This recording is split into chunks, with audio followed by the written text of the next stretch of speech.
కొడుకులు వాటర్లో చూడరు కదా అని వండుకోక్కర్ లేకుండా బాబు పెట్టిస్తున్నారు. అది సంతోషం.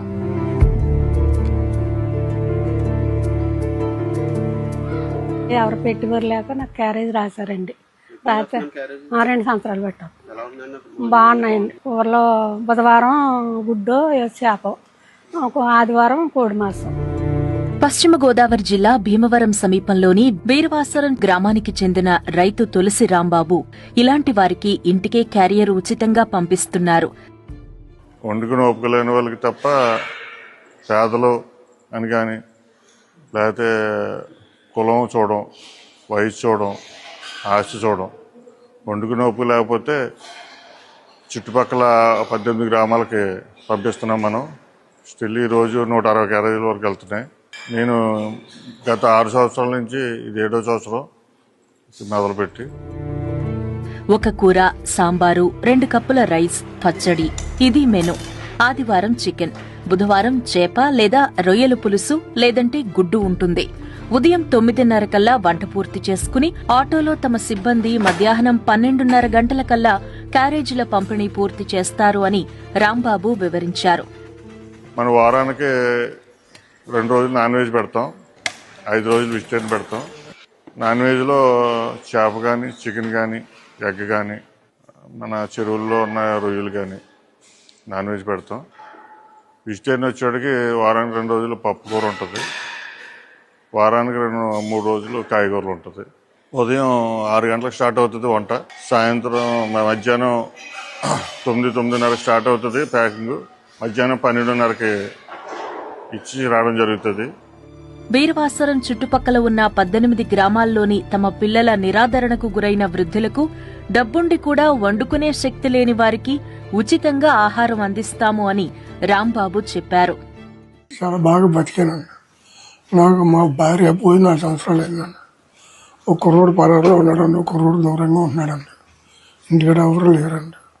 ఇక అతను కదా రాంబాబు ఆయన క్యారేజ్ పంపుతున్నాడు. అదే 2 పూటలు చేసుకుని కాల్చేపం చేసుకుని క్యారేజ్ 7 నెలల నుంచి వస్తుంది. చాలా బాగుంటున్నాను, చాలా బాగుంటుంది. మొత్తం పూర్తిగా చేస్తున్నాం, సరిపోతుంది, 2 పూటలు సరిపోతుంది. ప్లాస్టిక్ వాడకుండా స్టీల్ క్యారేజ్లోనే భోజనం పంపిస్తామని రాంబాబు తెలిపారు. మనం ఒక క్యారేజీలు 2 క్యారేజీలు కొంటాం ఒక మనిషికి. ఒక క్యారేజీ ఖాళీ క్యారేజీ తీసుకుని ఫుల్ క్యారేజ్ ఇస్తాం. అంటే ప్లాస్టిక్ రహితంగా, ప్లాస్టిక్ ఏం వాడకుండా పెట్టాలని ఆలోచన. మనం పెట్టి ఫుడ్ వాళ్ళకి ఎక్స్ట్రా మనకి అలా ఎనర్జీ ఇవ్వాలి తప్ప మనం చేసేది మనకి వాళ్ళకి హెల్త్ పరంగా ప్రాబ్లం రాకూడదని అరుగుదలకు కరెక్ట్గా ఉండి ఫుడ్డే రెడీ చేస్తాం. తన సొంత డబ్బులతోనే ఇలా చేస్తున్నాను అని ఆయన వివరించారు.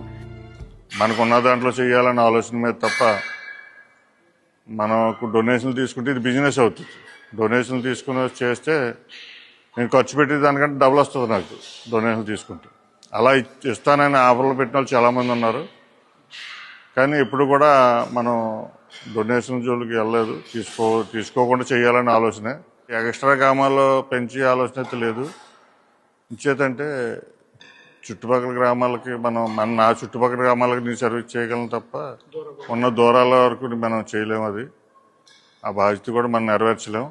మనం అన్యాయం చేసిన వాళ్ళు అవుతాం.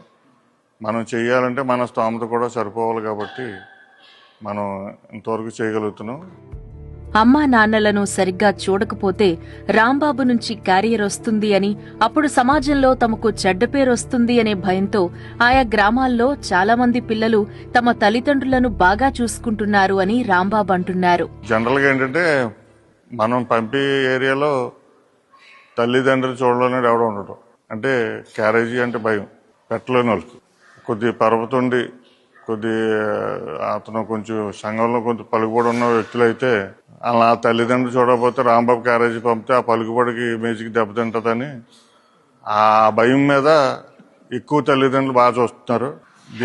దీని కాన్సెప్ట్ ఒకటే అండి, సర్వీస్ కానీ సేవ కానీ అనకూడదని నా ఆలోచన. బాధ్యతనే చెప్పాలి.